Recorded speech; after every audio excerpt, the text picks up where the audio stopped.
I'm a little excited about the deal I got on these because I paid $16.72, so just over 11 cents per coin, for a bunch of wheat pennies that were made between 1913 and 1929, including this full roll of wheat pennies from the teens. So to me, this roll alone is probably worth about $15. At least if I were to break them up and sell them on eBay, I would be able to probably profit about $15 after it was all said and done on these. So I definitely think it was a really good deal, even if I don't find any special dates in here. But I'm going to go through each roll, these two first since they're a little bit newer, than this one, and see if I can find anything with a mint mark or anything that's just a little bit lower mintage. Not that this is a good date by any means, but it's cool to see that there's already a super old wheat penny right on the end of the roll that I thought was going to be only from the 20s. So hey, I'll take that as a W. And then I'll actually pour them out here for you guys, but I'm not going to go through them probably on camera just because I don't really think there'll be too much interesting to talk about. If there's any like decent dates, then I'll start recording again to show you guys, but I'll be back in just a sec. I'm getting a little more excited because the first coin I pulled off at the very end is a 1921 plain. Obviously the other end compared to the one I showed, but that's a coin that I don't even have in my book. If I show you guys real quick.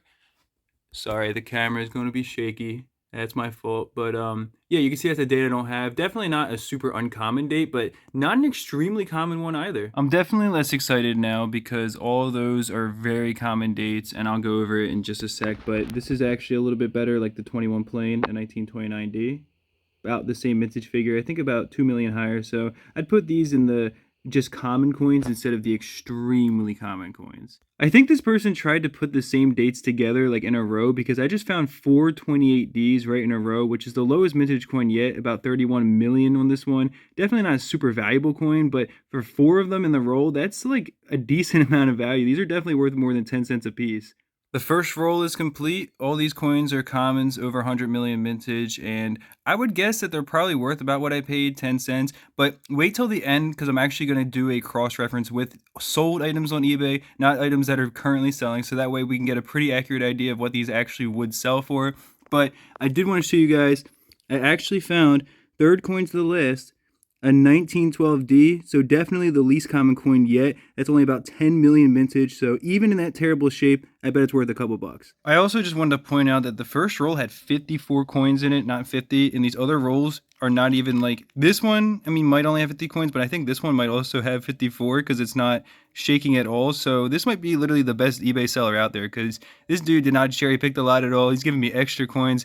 Man, this guy deserves like a double positive feedback. I wasn't finding too much in the second roll. I found one decent date over there, which I'll show you guys in a second. But this was a definitely a surprising find. A 1922D, the lowest mintage yet. I believe like 7.5 million about on that one. So I think this coin from my past research is worth a little bit on eBay, definitely. I'm going to have to look it up because this one's in pretty bad shape, you guys can see. So definitely is not on the high end of the value for this coin, but that's still a really awesome find. And then this one over here, let me show you guys, I think is a, yeah, it's a 20D, so definitely not super low mintage. It's like around 50 million or something, and it's not even in amazing shape, so probably not worth much more than the more common ones, but I still put it aside. There were some dates over here that I included in the comments that have like 75 million mintage on that I have a decent amount of, so those might be worth a bit more than the ones down here, but I'd probably just put them in with the very commons because I think anything over 50 million, especially substantially over, is a very common coin.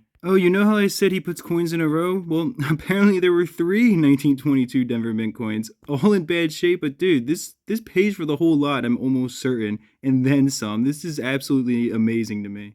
This roll had 55 coins. All of these are from it. Those and those are all from the last one, so even one more coin than the last roll, but all of these are common 20s. This entire row is 1920, so I almost have enough between that and the ones in here to probably make a full roll. And then I actually found this 20 Denver Mint, which is definitely not super low mintage, but a little bit lower, a bit under 50 million. Then I got these 3 1922s, which is pretty amazing. I know the one on the bottom is so worn it kind of looks like a 7, but you can see the bottom of that too there. Then I've got a 28 and a 26D over here, which both of those are not super rare, but yeah, as you know, I do have 4 more 28Ds, so I might be able to do a lot of 5, which having like even 5 just decent dates together can actually procure a little bit of value and save you a lot on shipping as well. Then I got 9 more common coins from the teen years, so that'll go nice with the full roll of teen coins that I'm about to go through now. This last roll ended up having 57 coins, 45 of which were from the teens, but with all the extra ones, I've gotten over 50 that were from the teens, so definitely more than a full roll. And in total, I got, what was it? I think 4 plus 5, 9, so 16 extra coins just from what the person even advertised. So that brings it down to pretty much 10 cents a coin, which is pretty amazing. I did not really find much in there, I wouldn't say. Found 18D and two 16Ds. Those are definitely better coins, but the rest were all commons, just a bunch of common 20s and then common teens. But I'm going to get everything sorted out, and then I'm going to do the actual eBay cross-reference. It looks to me like rolls are generally selling for about $15, and there's no way I could get more than that, considering that these are all common dates, and I certainly wouldn't lie and just say unsearched or something like that, or create one of those fake rolls where you put a good coin on the end and then have a bunch of junk in the middle to sell your crap. I'm not that kind of person. I do want to make a series about trying to build up my eBay shop, and I'm actually going to be making videos probably every month to update you guys how that goes, and that will be starting with this very purchase, along with a couple others that I made. But I would probably realistically be able to get at most $15 for this, which means that basically after shipping costs, it would be a wash. I'd get it back exactly what I paid, 10 cents a coin. So it would not be worth selling it by the roll for me. However, let me see if individual coins are a little bit better. That top sponsored item right there is exactly why I go and actually use the sold items filter, just like I was saying. So I looked up 1920 specifically because I had so many of those coins in there. And that's also a very common coin, so this will be a more conservative estimate. But it seems to be hard to find just a single 1920. Okay, here we go. Dang, that's crazy. That's sold. They had $3.95 shipping. I don't know if the person didn't realize that's $5. That's definitely not reflective of what these could sell for. So it's really hard to tell. I mean, I think it's kind of up in the air.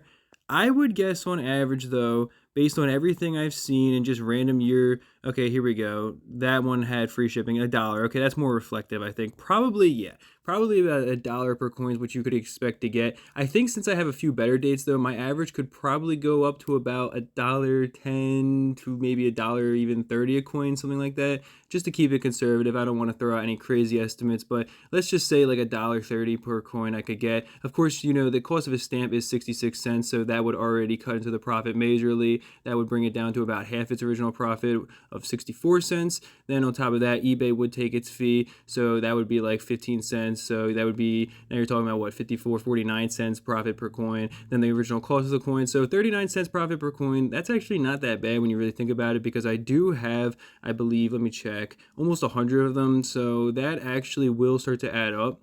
I mean, when you really think about it, that's like $40 worth of profit right there. Now, the issue is that selling them all individually would probably take months. So that time investment of just waiting is definitely the biggest, I would say, obstacle, but it is possible. Now you can see that a roll of 1910 through 1919 wheat pennies is definitely a little bit better.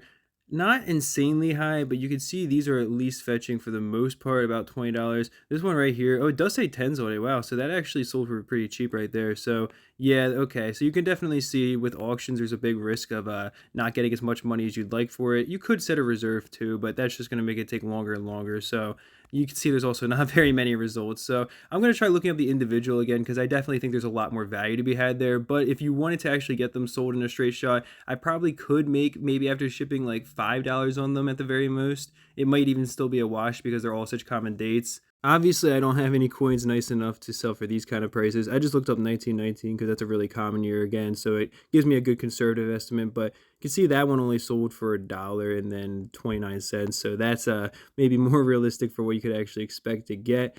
But 1919 Philadelphia, I do have, of course, a bunch of coins that are not quite as common, like the 1910, for example, has a quarter of the mintage as this. I do have 1919s with mint marks that have less than a quarter of the mintage of this coin. So I would say probably on average, I could expect to get a little bit more than the 1920s, but probably not very much because most of them are common dates. Maybe I could average $1.50 to like $1.70 per coin, which would bring the total profit potential up for this probably, I would guess, in the range of like maybe 50 to 60 cents per coin instead of the 40 cents per coin that would have been on the 1920s. So with 50 of them, I mean, you're talking about maybe $25 to $30 potential profit right there. So again, it would probably take months just to get them all sold because I would have to put them up in individual listings. Plus, there would be a lot of annoyance just with having to constantly go to the post office. I can walk there, so I wouldn't have to actually spend the money to drive there technically, but that would be a lot of time invested is the point. So that's also something to consider. Your time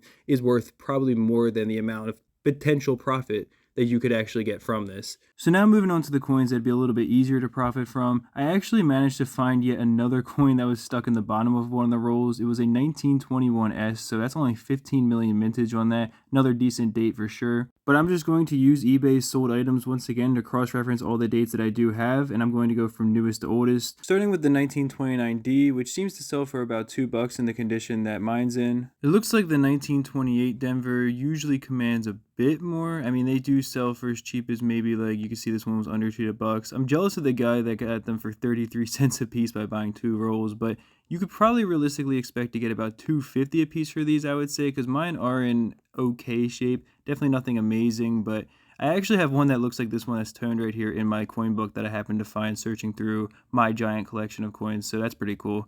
Next, we've got the 1920-60. It was really hard to find just a solo example of that coin selling by itself, but you can see this one right here that's in pretty good shape was $3. Mine's corroded, so I'd say realistically, I'd probably be able to get maybe like $1.50, and it might even be so like cheap to the point where it might be like $1, which would make its potential profit so low that it wouldn't even really be worth selling. So that coin's probably not really something that I'm gonna even add to the potential total profit. Up next, we've got my biggest score, which was 3 almost key date wheat pennies, the 1922 Denver Mint. Now, mine do not really look great, but I would have to say that these could probably go for 5 to 10 a piece. You can see it's pretty much impossible to buy one for under $10, but these all do look better than the ones I got. You guys saw just how messed up they were. 2 of them definitely had a lot of discoloration, and then the one had a rim dent. I would say though probably $5 a piece at the minimum, maybe even like 6 or 7 for those coins, because it is pretty much impossible, you can see here, to find one that's even in auction going for under $10. So I've got a 21 plain and a 21S. Let's just knock them both out. Obviously, I'm not going to be lucky enough to get this $65. I have no idea what in the world. Oh, it does say slashed. So let's see what they... I guess it's not going to show what they actually paid for it. But whatever they offered must have been pretty close to that. So yeah, I'm not going to be expecting that. But my 21S is also pretty rough. So I'd say based on what I'm seeing here, that one was free shipping to $2. It looks like it's definitely not a real special date that stands out, even though it does have 15 million mintage. I'd say maybe $2 is reasonable for it for the shape that it's in. My 21 Philadelphia actually does have sharper details, so I'd say that's probably also a $2 coin, maybe even like $2.50. And then finally a 1920D, as far as the 20s go, which looks like it could be about a $2 coin. Mine's pretty faded, so it might be another coin that's a wash, but I'd say I could get a minimum of $1.50 for it. Next, we've got a 1918D, which is so cheap that I'm just going to throw it in my book, so the potential profit on that is literally 0. Next, we've got the 1916D, which I have 2 of. It looks like it's actually like a $3 coin, maybe $2.50, because mine do have decent color. They don't look as bad as this one right here, but they are very worn down, to be fair, so probably about $2.50 is fair for them. Wow, $1.29, I don't know, maybe not. Finally, we have got the 1912 Denver Mint penny, which looks to be like, I would say, almost a $10 coin in most cases, but mine is definitely corroded on the surface. And just thinking about the fact that it's not easy to find one in the wild, I'm probably just going to throw it in my book as well, since I don't really have it in there. Obviously, that's why I would do it. I don't know why I felt the need to explain that, but yeah, that puts it again at a potential profit of 0. So if we're being realistic about prices, I could probably stand to make about 30 from these coins alone if I was trying to sell them quickly, maybe a little bit more if I priced them more accordingly to what I actually wanted to sell them for. But I would say in an auction scenario or in just a decent buy it now scenario with free shipping type deal, after all the cost of shipping is factored in, eBay's fees, and the initial price per coin, I would say that there's at least a $30 profit to be made there. Now on these coins, the potential profit could go anywhere from nothing to long term it could be as high as $50, $60, $70. So it really depends on how I sold them. I could break them up into lots of 10 because that would only require 2 stamps to ship them out, excuse me. So if I sold those for about $5, then my potential profit could be around $2.50 per lot that I sold. And you can see I have quite a bit of coins here, about 150 in total between the teens and 20s. So that would start to add up, and that would be what would it be if you 15 lots making $2.50. So that would be still a $30+ profit on those. And I think that would be much faster than the other method of selling them individually. So these are all things to consider when you're trying to sell things on eBay, and just keep that in mind. Even if you find some good coins like I did, you're going to have to still put in work just to make any real money from it.